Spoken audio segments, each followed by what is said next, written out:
Good day everyone! Sa video lecture na to, i-discuss natin ang power conditioner circuits. Ito yung DC to DC converter, AC to DC converter, DC to AC converter, and AC to AC converter. So, start na tayo. Part 1 natin, unahin natin yung DC to DC converter. Itong DC to DC converter, tinatawag din niyang DC chopper. Okay?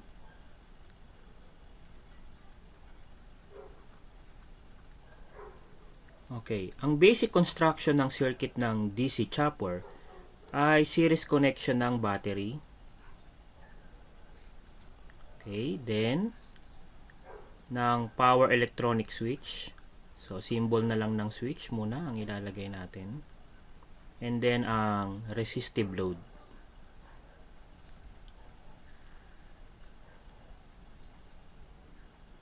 Okay. So, itong battery natin, ito ay represented by VB. And yung load natin, represented by R. R na lang yan. Okay.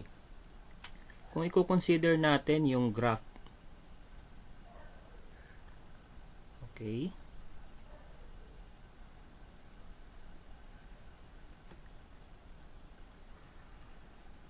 So, input versus output.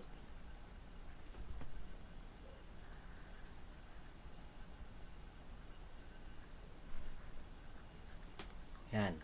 Yung input natin, ito yung sa battery. So, ito yung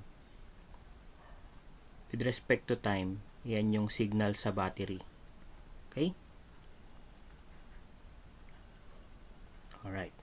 Then, sa output, dito yan sa load natin. Dito natin susukatin yung output voltage. And then, yung mag-a-appear na output voltage, depende yan sa switch. So, itong switch natin, mag-on and off yan. Okay, may equal interval of time na mag-on and off yung power electronic switch natin. Okay, so this is power electronic switch. So, pwede yung in the form of power transistor. Okay? So, yung on-off interval niya, i-represent natin dito. Okay. For this portion, ito yung i-consider nating naka-on yung power electronic switch natin. And then, for this interval naman,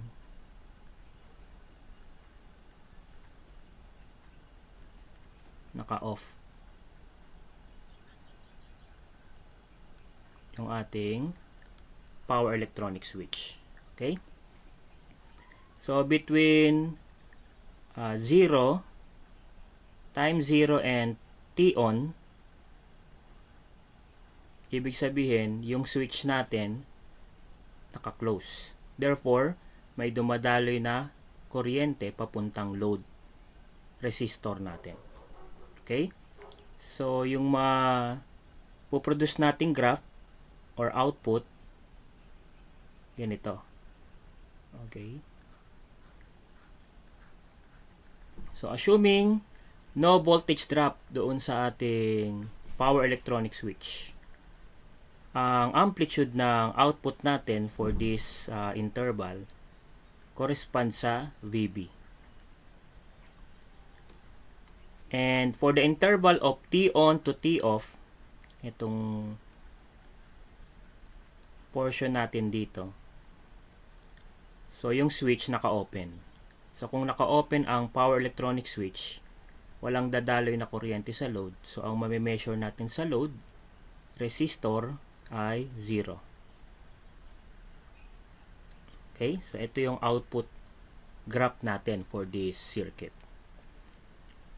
So mag-derive naman tayo or mag-formulate tayo ng mga gagamiting equations. Okay, unahin natin yung tinatawag na average voltage. So, ang average voltage, ito, nire-represent to ng formula na area under the curve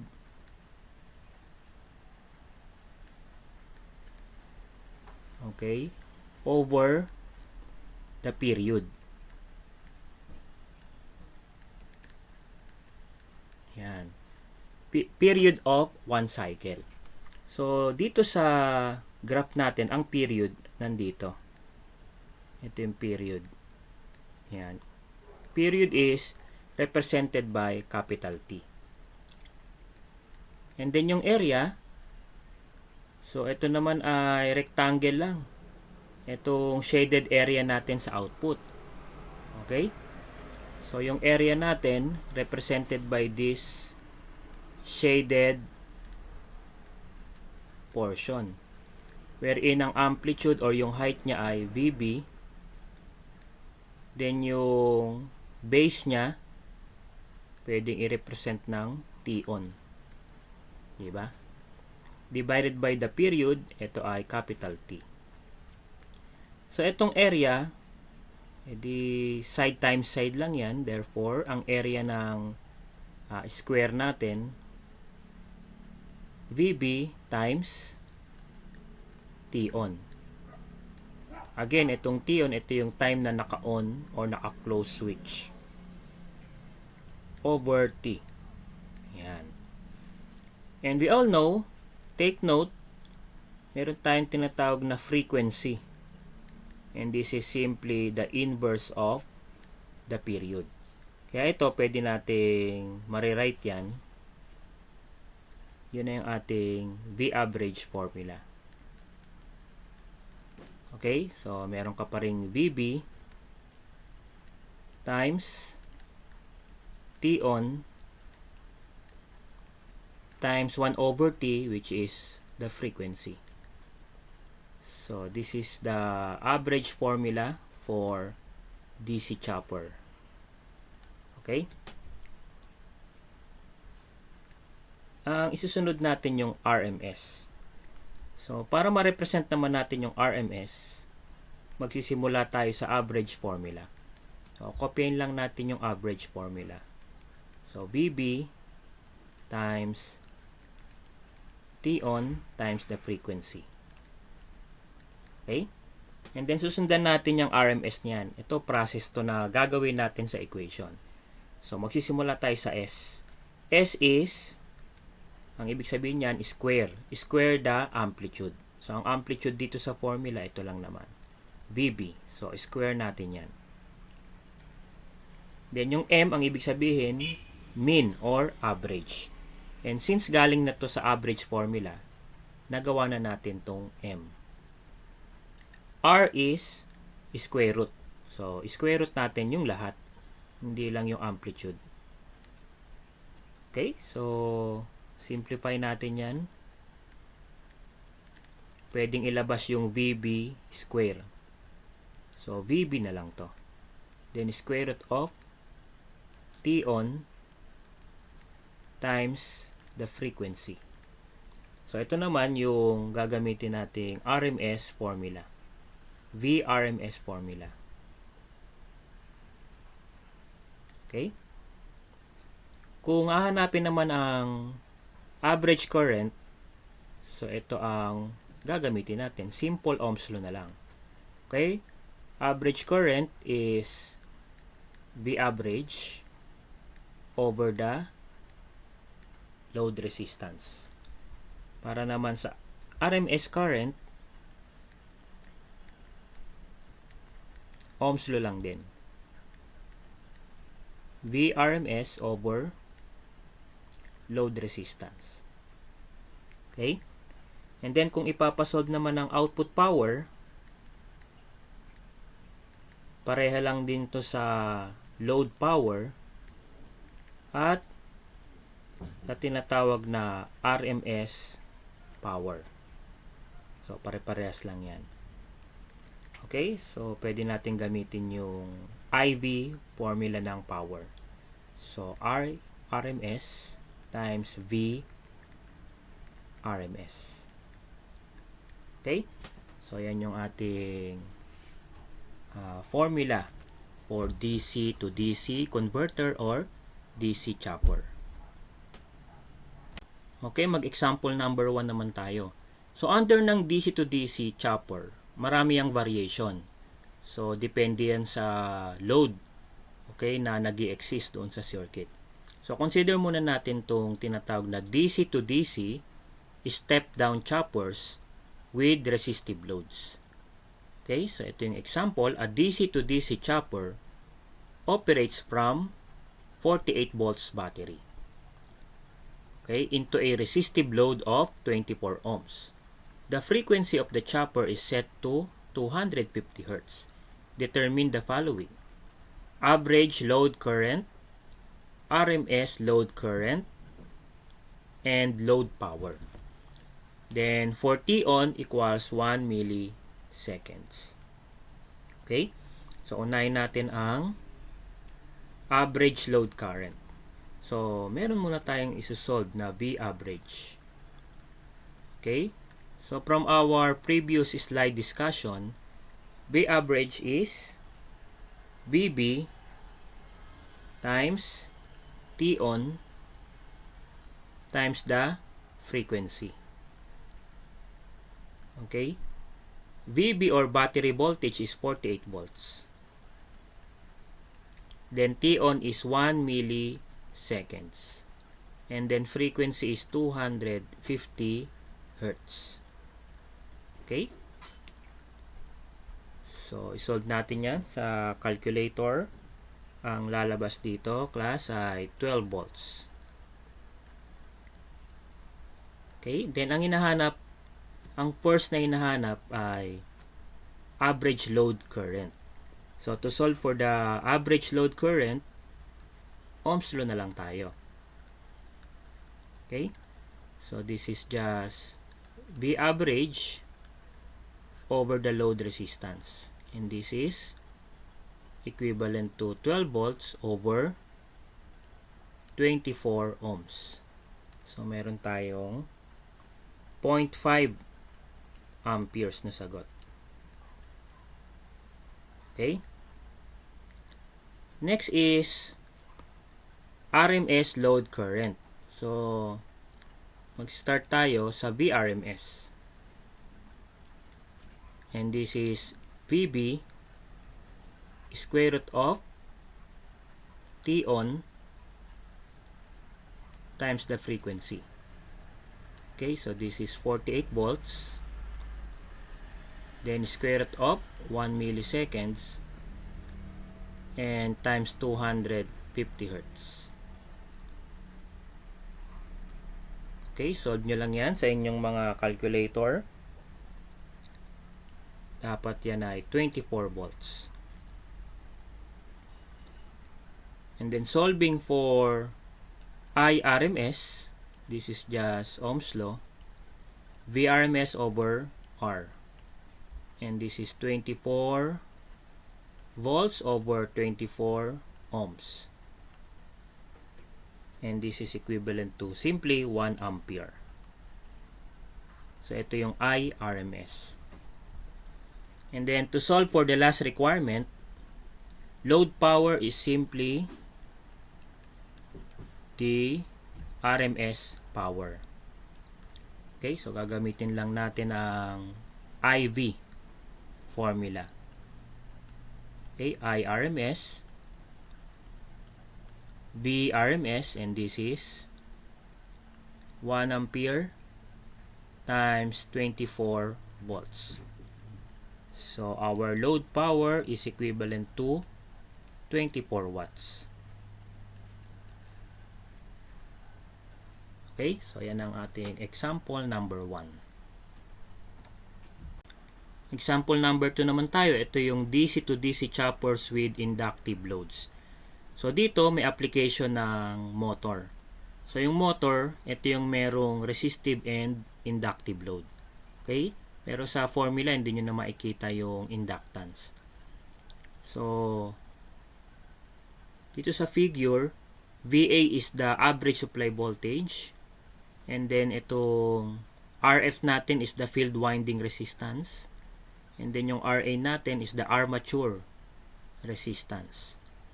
So this is our equation. VA is equivalent to IA, the armature current, times the quantity of Ra plus Rf.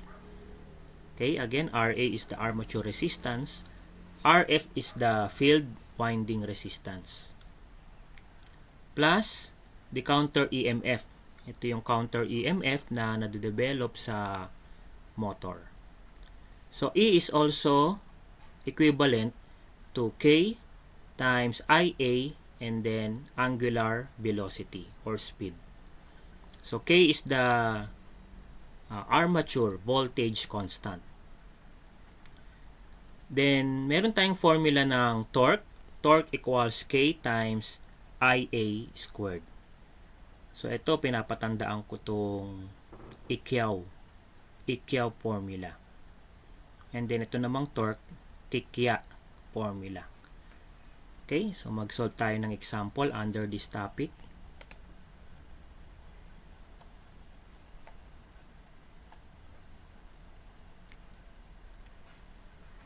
Okay, a DC series motor chopper drive has the following parameters.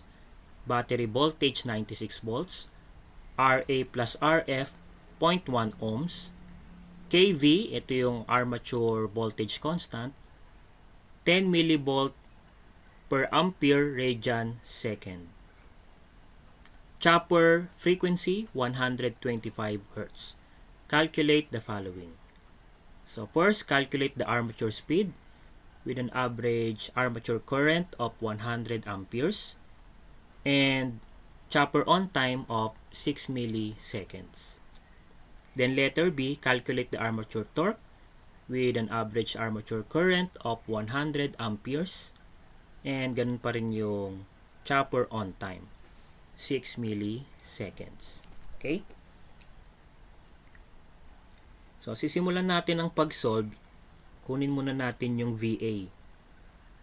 Ito yung V average kanina sa example number 1.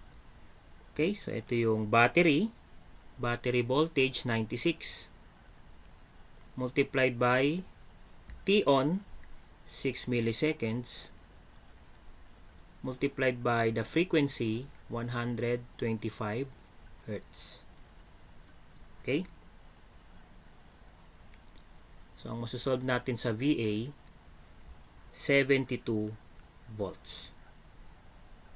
Then from this equation, VA equals IA Ra plus Rf plus E. Masosolve naman natin dyan yung E. Okay, yung E bali magiging VA minus IA times Ra plus Rf. And ano yung VA natin? 72 volts. Okay? Then, minus IA, 100 amperes. Ra plus Rf, pinagsama na yan, 0.1 ohms. Okay, so, ang E natin, 62 volts. Then, saan natin gagamitin yung E? Dun sa formula ng Ikyaw.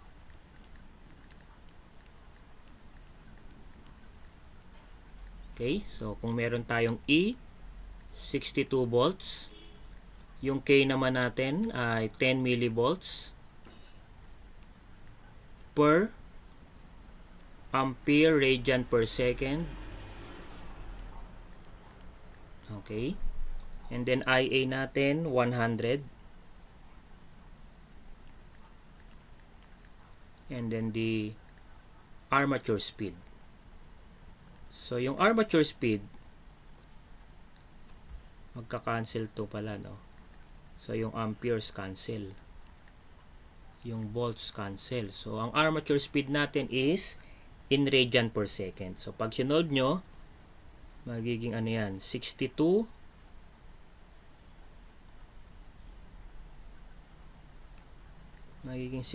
over 10 milli ang 10 milli ay 10 times 10 raised to negative 3. And then, meron pang 100 dahil dun sa 100 amperes. So, angular speed natin is 62. 62 na lang yan pag sinolve nyo. Radian per second. Okay, so yun yung ating first answer or yung answer natin sa letter A. 62 radian per second.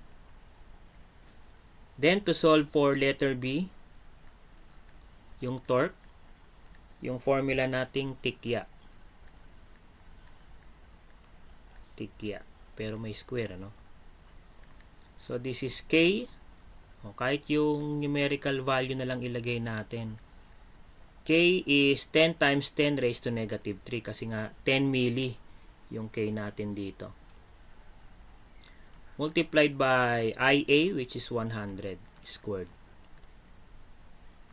Okay. So, ang masasolve nating torque dyan ay 100. At yung unit ng torque ay Newton meter. So, ito yung torque natin.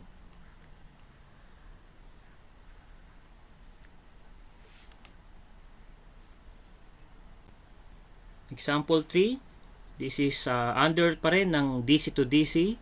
Pero ito yung tinatawag na step up DC to DC chopper. Okay? So, a step up chopper is to deliver 3 amperes into the 10 ohm load. The battery voltage is 12 volts. L equals 20 microhenry. C equals 100 microfarad. And the chopper frequency is 50 kilohertz. Determine the following. So, first, the on time or the T-on of the chopper, and average battery current, and battery current variation. So, dito sa figure sa baba, ito yung mga gagamitin nating equations. So, first, isolve natin yung K, pero yung K dito, hindi ito yung K sa example 2. So, ibang K ito. Yung K dito, nire-represent ng battery voltage over L. Okay? And then, meron tayong delta I. Gagamitin natin yung K, multiply natin sa Tn. Pero yung Tn, ito rin yung Ton. Okay? Average voltage, ito naman yung formula natin, or average current. Okay? IB equals IO. Ito yung output current, no? Over 1 minus D. Then, current variation, meron tayong maximum. Ito yung IB1. So, this is equivalent to IB plus delta I over 2. And then, IB0, ito yung minimum current variation. So, equals IB minus delta I over 2. Okay, so simulan natin ang calculation sa output voltage. Okay, binigyan naman tayo ng output current. I-multiply lang natin yan sa load resistance. So, meron tayong 3 amperes times 10 ohms. So, 30 volts yung V out natin. Okay, so may formula pa tayo rito na gagamitin. Ito yung V out equals battery voltage over 1 minus the duty cycle. Okay? So, kung mapapansin natin dito, mas mataas yung output voltage kumpara sa battery voltage. Kasi nga, ang topic is step up.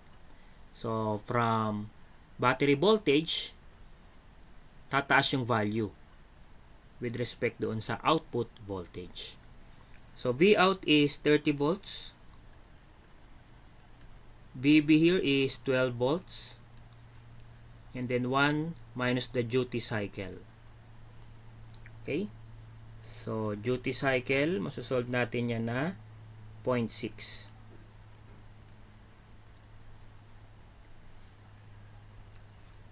Next, dalhin natin dito ang formula or ang solution. Meron pa tayong ibang formula sa duty cycle. Ito yung T-on over period. Okay. So, ang duty cycle, 0.6. T T-on, yan ang unang hinahanap natin. Over period, which is 1 over the frequency, di ba? Ito, pwedeng 1 over the frequency. So, pwede yung 1 over 50 kilohertz kasi yun ang frequency natin. Therefore, masusolve na natin yung unang hinahanap, yung T-on.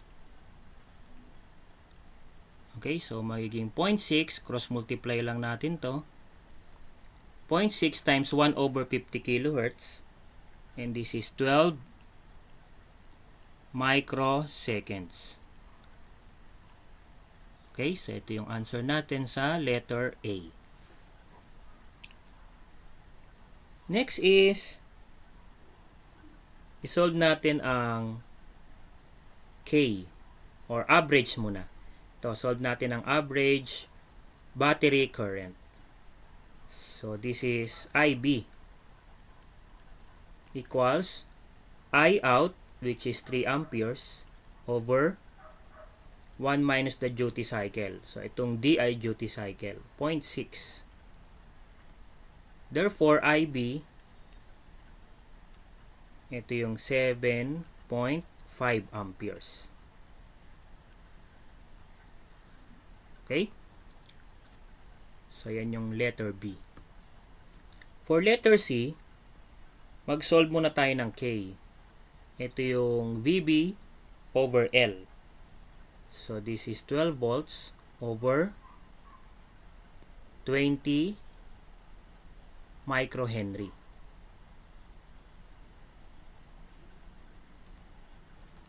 And this is 600,000. Okay, volts per Henry. Then solve natin ang delta I. This is K times T-on. So this is 600,000 times T-on, 12 micro. Ang micro ay times 10, negative 6. Therefore, ang delta I natin, yan ay change in current. So, 7.2 amperes. Okay? So, balik tayo ngayon sa letter C. Battery current variations. So, ito yung IB1. Okay, so IB, which is 7.5 plus delta I, 7.2 over 2. And this is 11.1 amperes. Okay, so IB1, maximum current variation. Ito yung IB1. Yung minimum current variation, IB0. 7.5 minus 7.2 over 2. And this is 3.9 amperes. Okay, so yan ang example number 3. Okay, example number 4. A small electric vehicle is powered by 96 volts battery and uses a series wound motor. It has a step-down chopper for forward drive and step-up chopper for regenerative braking. So, combination to ng step-down and step-up DC chopper.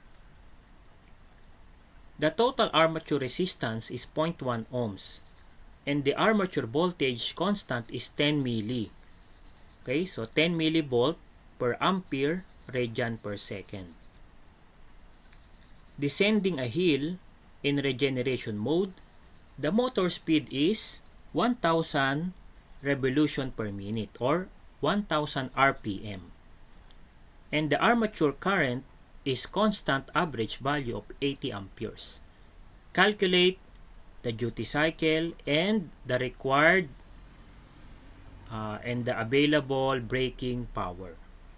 Okay, so sisimulan ngayon natin to sa formula ng E. Pero dito yung E, kasi ito with regeneration or step up. Yung E rito, magbabaliktad kumpara kanina. Okay? So, ang gagamitin nating E equals VA plus IA times RA plus RF. So, nagbaliktad lang yung E tsaka VA. Kanina, VA equals E plus IA. RA plus RF. So, kanina yung step down siya. Ngayon, step up, ito yung formula. Okay, so diyan tayo magsisimula. Tsaka dito. Pero yung ikyaw, same pa rin. Okay, applicable pa rin. So, solve na natin. Yung 10 or yung K is 10 milli.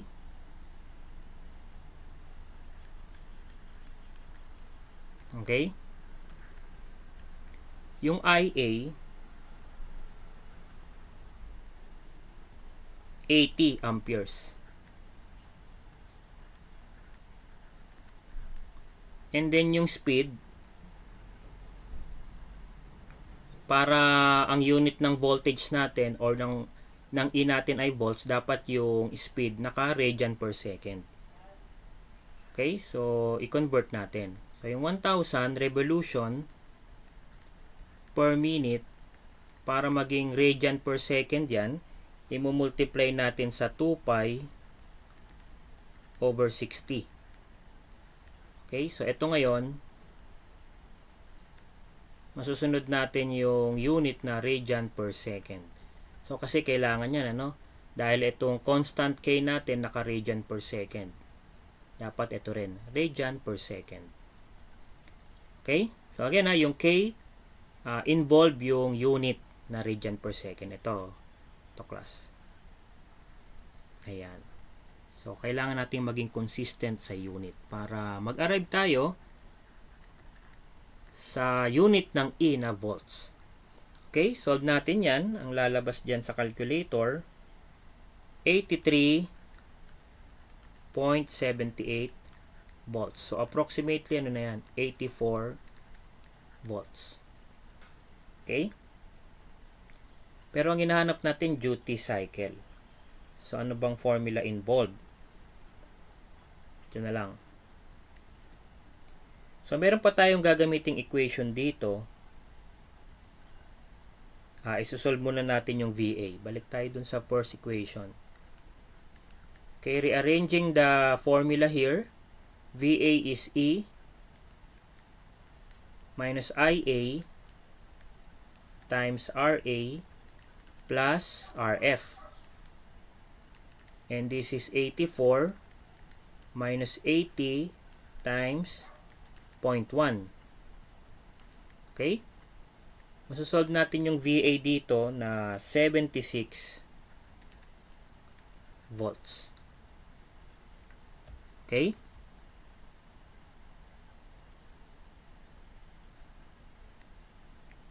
And then, meron tayong karagdagang equation. So, VA equals battery voltage multiplied by 1 minus the duty cycle. So, ganyan na lang yung duty cycle. D na lang. VA is 76. VB is, nasaan na yung battery voltage? 96. 1 minus D. And solving for D, 0.21. So, ito yung lalabas sa solution natin na to. Okay?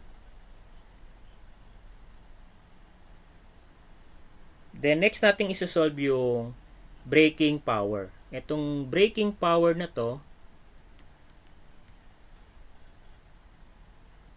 PB. Gagamitin natin ang formula na VA times IA. Okay, so yung average voltage ng battery or ng supply times armature current. So this is 76 multiplied by 80. Ang masosolve natin dito, 76 times 80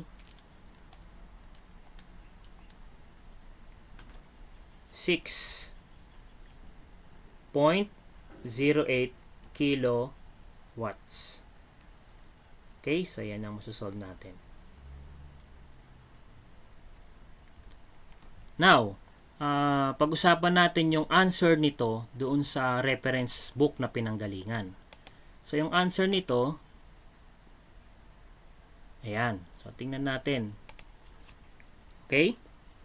Yung nag-solve ng E, parehas naman, 84 volts. Nung nag-solve ng average voltage, VA, ang nasolve natin 76. Pero dito ang nasolve 80 volts. Saan nagkaiba? Dito. Ang nilagay na average current 40 pero dapat 80. Diba?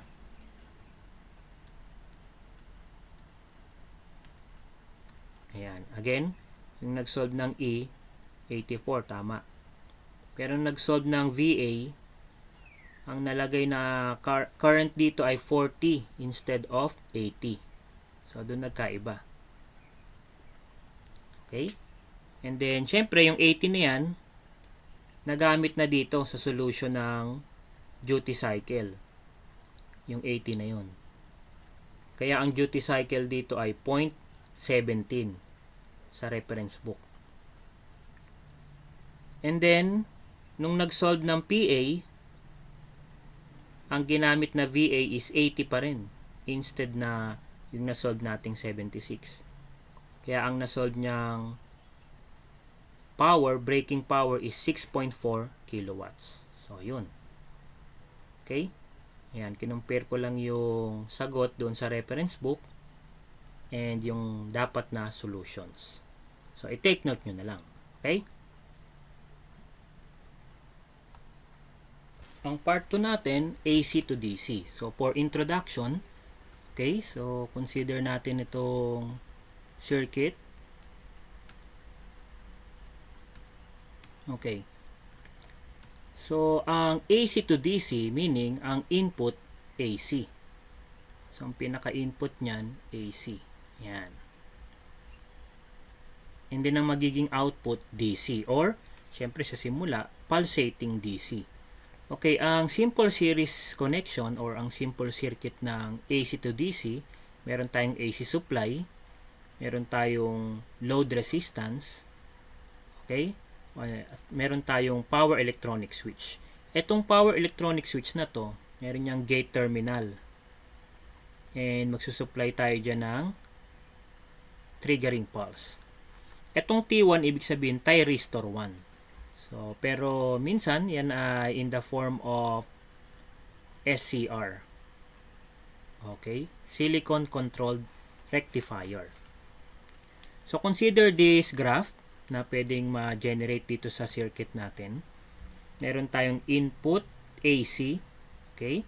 Meron tayong output pulsating DC. So, bakit dalawa to?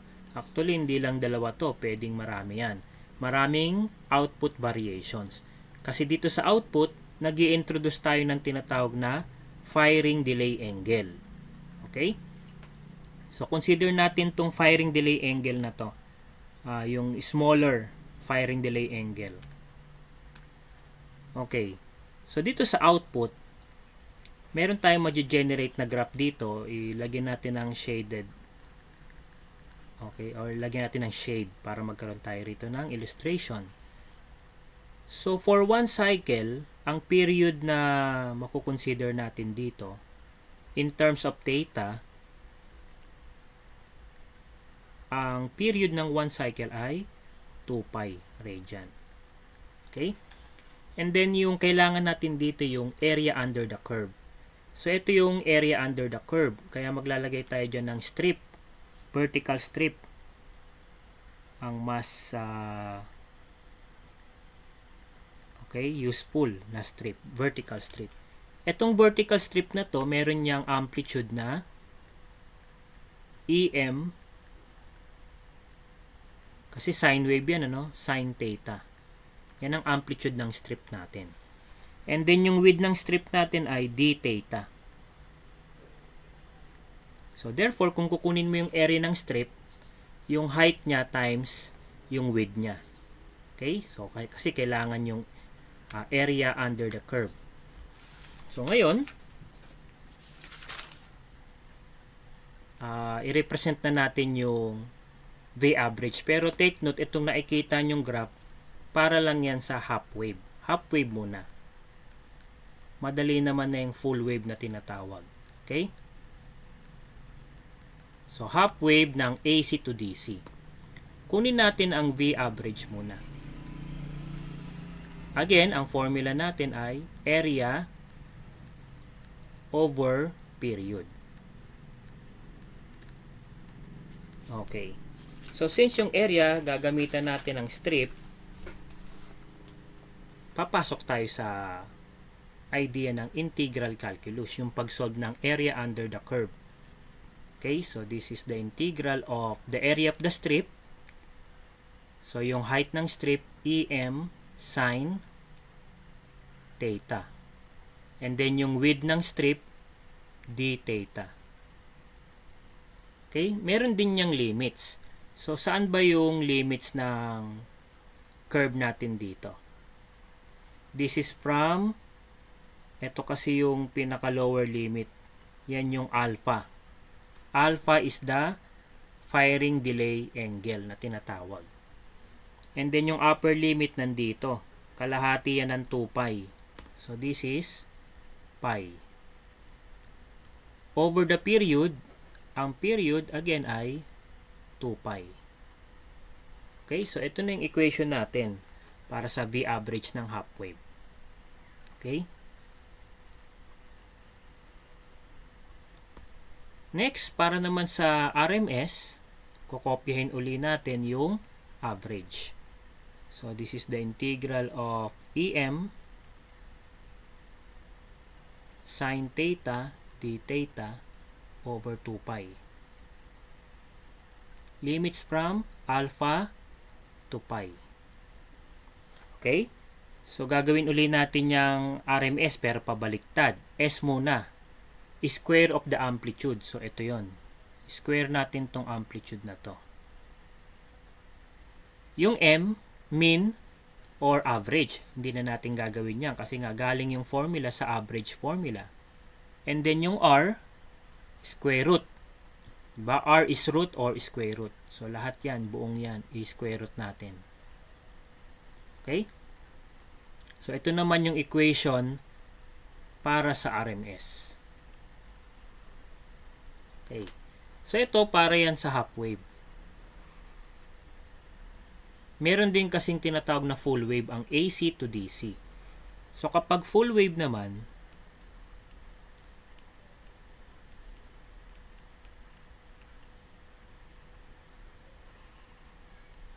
ang gagawin lang natin sa average ng half wave, i-times 2 natin.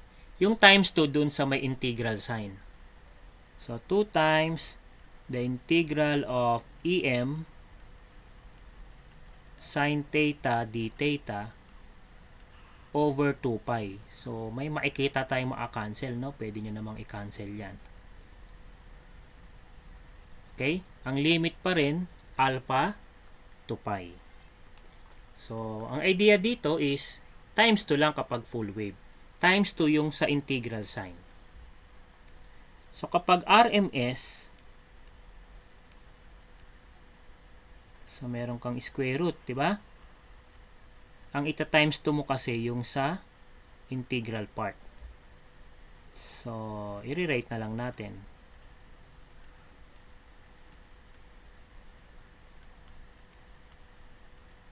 Okay? And pwede yun namang i-cancel yan. So, dito pinakita ko lang na yung full wave times 2 nung half wave doon sa integral sign. Then, pag ilalagay nyo naman sa calculator, pwede nyo namang i-cancel na yung 2 para hindi nyo na ipipress yan sa calculator. Okay? So, ito yung equations natin para sa part 2, AC to DC, half wave, and full wave. Okay, example 1 tayo. Under ng AC to DC, marami rin tong variations. May tinatawag tayong half wave, meron ding full wave, merong half controlled, merong fully controlled. So for example number 1, this is under half wave. Okay, single phase half wave controlled. Okay, a thyristor half wave controlled converter has a supply voltage of 240 volts. So itong 240 volts na yan, ito yung sa kahawig to nung sa wall outlet natin na 220. Pero itong binanggit dito na 240 volt supply, hindi binanggit na maximum to, no, or RMS, pero automatic RMS yan. So ito yung tatawaging ERMS. Okay?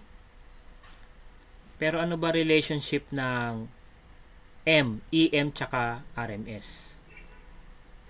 So ang EM, take note for this, ito yung RMS multiplied by square root of 2.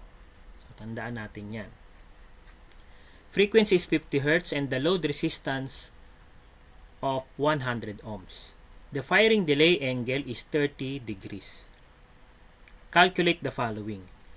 Average value of the load current, RMS value of the load current, load power, and overall power factor.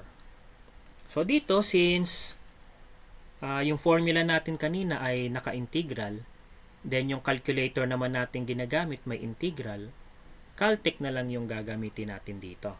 Okay? So solve natin ang V average muna gamit yung Caltech. So since integral yung gagamitin natin, siguraduhin yung calculator naka-radian mode. Okay? So i-press nyo yung calculator nyo, dapat naka-radian mode. And then, di ba ang V average natin, this is the integral of EM sin theta. D theta limits from alpha to pi over 2 pi. So anong ilalagay nyo sa calculator nyo? So integral of EM, ang EM natin ay ERMS square root of 2. So yung 240, lagyan mo ng square root of 2. Okay? Then sa calculator, sin, walang theta dyan, no? So sin x dx yan sa calculator. Then ang limit, dapat naka-radian din. So i-convert nyo muna yung 30 sa radian. Okay? Convert natin ng 30. So ang 30 degrees, para maging radian, i-multiply mo sa pi over 180. So ilan ngayon yan? Diba pi over 6 yan? Okay? So pi over 6 yung ilalagay mo sa lower limit. So lagay natin dito, lower limit, pi over 6. Upper limit, pi. Over 2 pi. So i-press nyo lang to sa calculator. And then ang lalabas na V average, ayan, hintayin nyo lang lumabas sa calculator, 100.8. So volts yan. Now, ang unang hinahanap sa letter A ay average. Kaya ohms law na lang to. So, yung nakuha mong voltage, i-divide natin sa load resistance na 100 ohms. So, ang masosolve natin dito ay 1.01 amperes. Okay, so yan yung letter A. Okay na to, yung letter A. Next is RMS naman tayo. So sa VRMS, okay, di ba ito yung square root, tapos integral, and then EM sin X or sin theta, yung formula, kung formula muna pagbabasihan natin. Sin theta quantity squared d theta over 2 pi. Yan, ito yung nasa loob ng square root. Limits from alpha to pi. Yan. So, yun ang ilalagay mo sa calculator. Square root, and then integral EM 240 square root of 2 sin x. Yan ang ilalagay sa calculator, ha? dx. Yan. Over 2 pi. Yan, yung over 2 pi, nasa loob pa rin yan ng calculator. Then, ang limit, lower limit, pi over 6, upper limit, pi. So, ang lalabas sa calcu dapat 167.24 volts. Then, to solve for IRMS, Ohm's law na lang. 167.24 volts over 100 ohms. So, ang magiging sagot natin, 1.67 amperes. Ito yung IRMS. Okay? And then, tapos na tong letter B. Letter C naman, load power. Ang load power ay RMS power. And this is simply IRMS 1.67 times VRMS 167.24. Okay? So our answer here is 279.29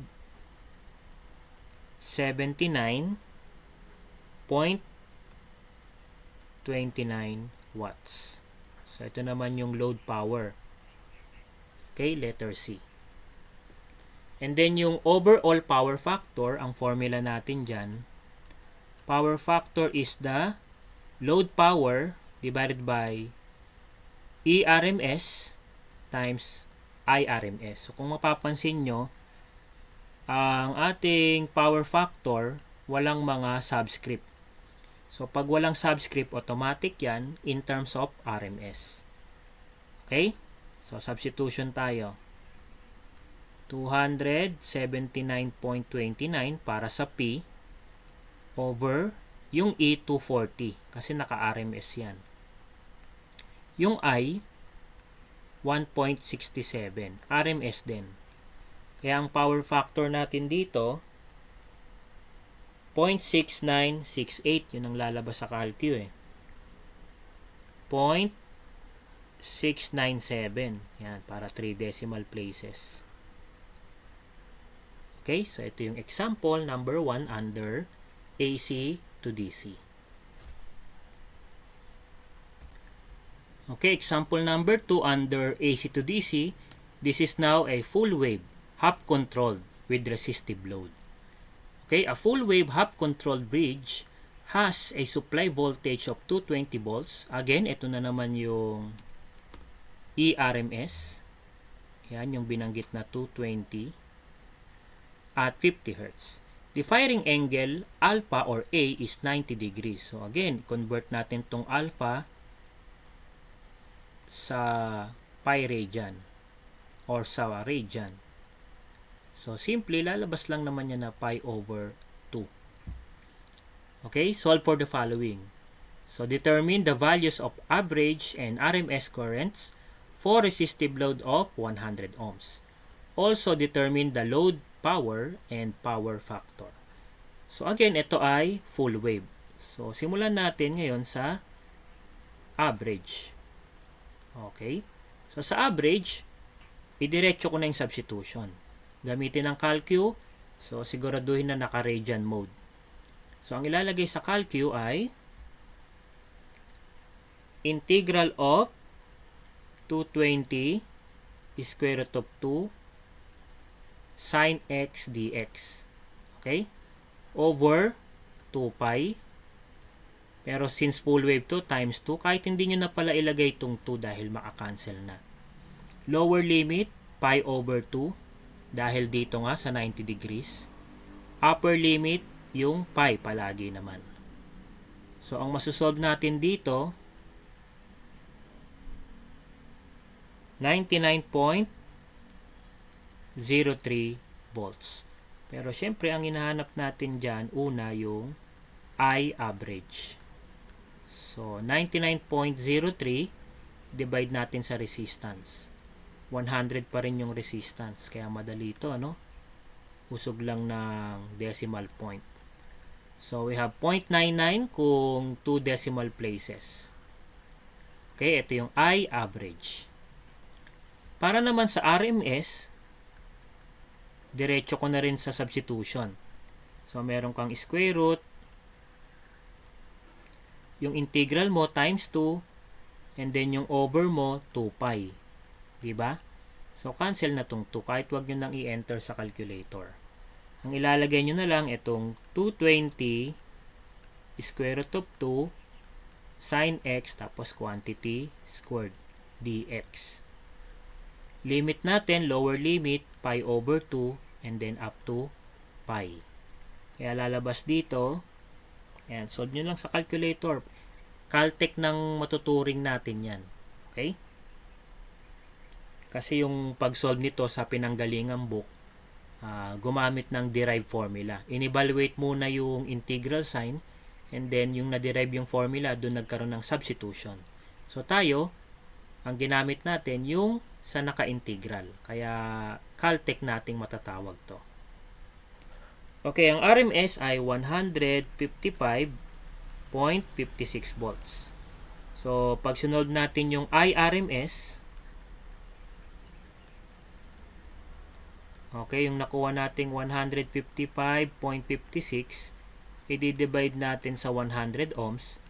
Therefore, ang answer natin 1.56 amperes para sa IRMS. Okay, solve naman natin ang load power. Ito yung IRMS, di ba? IE na lang to or IV. Yan, mga walang subscript meaning RMS. So this is 1.56 times 155.56. So ang power na masosolve natin 242.67 watts. Okay, and power factor P over EI, mga walang subscript, therefore ito yung mga naka-RMS. So 242.67 para sa numerator divided by 220 times 1.56. So, ang power factor natin ay 0.707. Okay?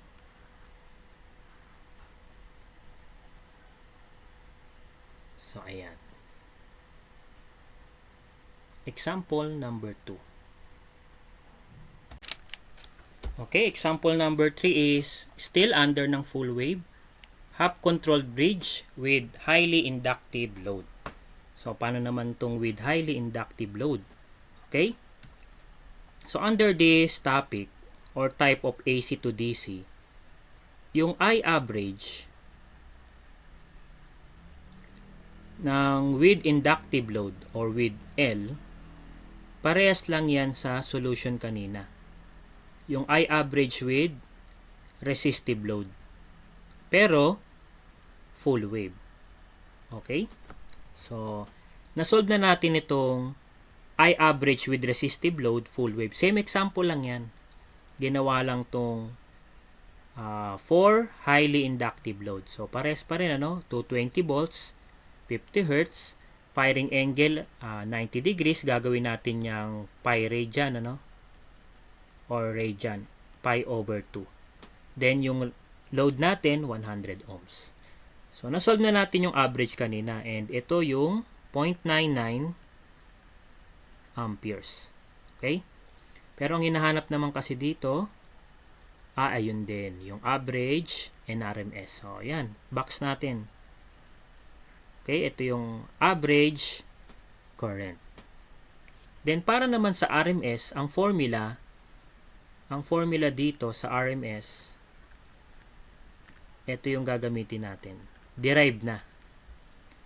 So, square root of pi minus firing angle over pi.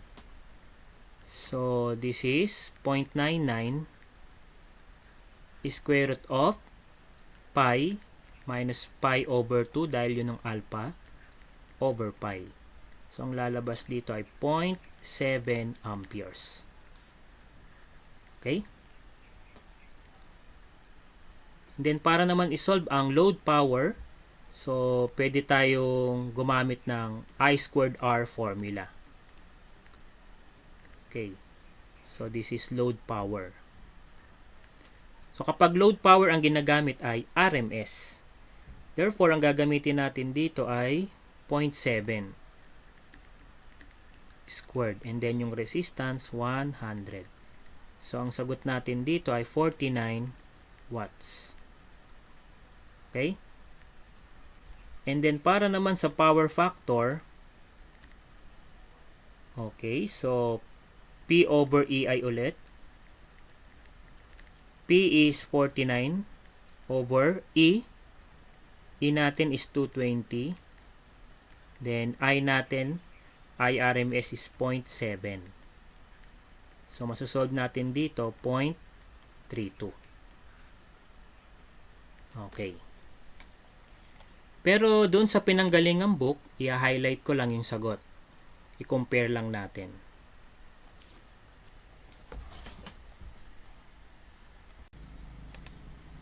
Okay, so ito yung sagot sa reference book. So, kung titingnan natin,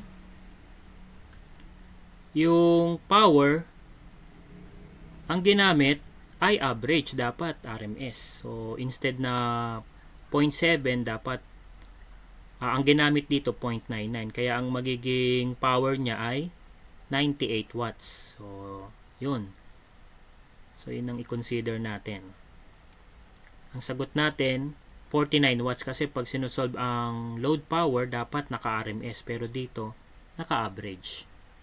Okay? And then, ang power factor, ito rin yung cosine phi. Power factor din yan. So, since yung power na ginamit dito, 98 watts. Okay? So, 98 watts din dito. Mag-iiba rin yung sagot niya sa power factor kumpara sa atin. So, kaya check nyo na lang kung ma-encounter nyo sa exam, i-check nyo kung ano ba ang ginamit for that exam. Kung yung power ba ay naka-RMS yung current or naka-average. So, now, kung parehas ang lumabas, parehas na solution, merong gumamit ng IRMS squared, gaya dito. Meron ding ginamit ang average squared, gaya dito. So, kayo na bahala mag-decide kung ano ang pipiliin nyo. Kung parehas na lumabas yung 49 watts tsaka 98 watts. Okay? So, syempre kung pagbabasihan natin sa exam, edi masundin nyo yung nanggaling sa book kahit na mukhang typo error yan. Okay? So, yun yung magbibigay kong advice sa inyo. So, this is example number 3. Example number 4. Okay, AC to DC again, full wave again, but this time fully controlled with highly inductive load. So, a fully controlled or full wave fully controlled bridge has inductive load or highly inductive load with resistance of 55 ohms, supply of 110 volts at 50 Hz. Calculate the value of the load current for the firing angle of 75 degrees. Also, calculate the load power and the power factor. Okay? So, ngayon, under this topic, take note for this. So, under this topic, yung RMS or yung average equal lang sa RMS. So, tandaan natin dito yan sa AC to DC full wave fully controlled bridge with highly inductive load. Okay. So, paano naman sinusolve yung average saka RMS? Okay. So, since equal sila, gawin natin ganito yung illustration. Okay. So, kahawig siya ng full wave average.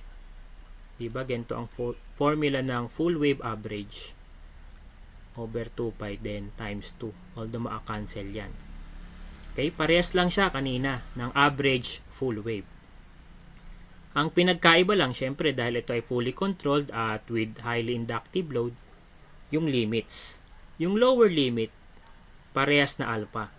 Pero yung upper limit, di ba kanina pi, ngayon lagyan mo lang ng alpha. So, ito na ngayon yung formula under this type of AC to DC. So, ngayon, isolve na natin. May additional pa yung power factor. Ito yung gagamitin nating power factor formula para sa type of AC to DC na to. Okay, so solve na natin ang V average and VRMS. Okay, so this is EM. So 110 gagawin nating M kasi nga ito ay RMS. Yung EM dito naka-RMS. Gagawin nating EM yan. So 110 square root of 2 sin x sa calcu dx. Over pi na lang, ano? Limits from, ano ba yung 75? Convert to sa ano? Sa radian. So 75 pi over 180. Lalabas yan na ano? 5 over 12 pi. Yan, compute nyo, double check nyo. So, ang lower limit, 5 pi over 12. Then, upper limit, pi, and i-add mo pa yang 5 pi over 12. Okay, so, ang lalabas dito, sa Caltech na to, 25.63. Okay. So ngayon, para ma-solve ang load current, Ohm's law natin. 25.63 over the resistance, 55 ohms. Ang masosolve natin dito ay 0.466 amperes. Okay, so yan ang unang hinahanap natin, load current. And then, para naman sa power factor,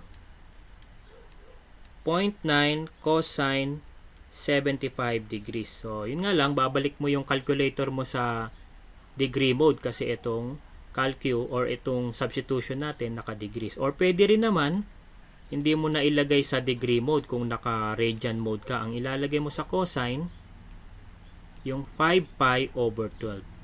So, pares naman lalabas dyan. Basta tama yung mode ng calculator mo. And this is 0.233. Okay, para naman dito, masagutan natin. Wala pa tayo sa load power pala. So, singit ko na lang dito yung load power. Para sa load power, pwede tayong I squared R. And this is 0.466 squared times the resistance 55. So, ilan yan? 0.466 squared times 55. 11.94 watts. Okay.